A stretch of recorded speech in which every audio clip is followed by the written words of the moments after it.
ناظرین کرام، آپ صحت و طب کی سرگرمیوں کا مقبول YouTube channel Life Digital News کا خصوصی خبرنامہ دیکھ رہے ہیں۔ چینل کو لائک اور سبسکرائب نہیں کیا تو ضرور کر لیں اور اختتام پر اپنی قیمتی رائے کا اظہار بھی ضرور کریں۔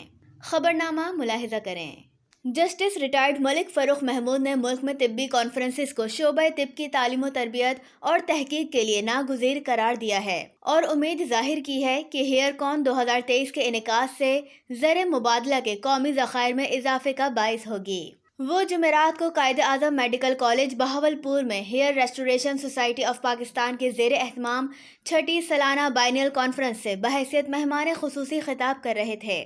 اس موقع پر کانفرنس کی آرگنائزنگ کمیٹی کے چیئرمین پروفیسر ڈاکٹر مغیث امین نے کلیدی خطاب کرتے ہوئے بتایا کہ سوسائٹی کی کوششوں سے امریکن ایگزامینیشن بورڈ نے کانفرنس کے موقع پر پاکستانی ٹرانسپلانٹ سرجنز کا امتحان پاکستان میں ہی لے کر ہمارے نئے گریجویٹس کے ساتھ وقتی اور مالی اعتبار سے بڑا تعاون کیا ہے۔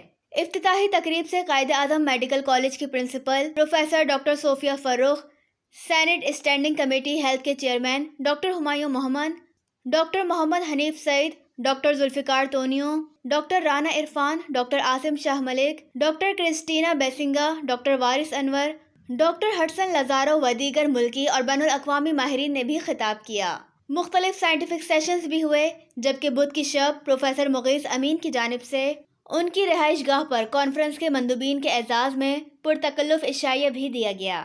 خبروں کا وقت ختم ہوا۔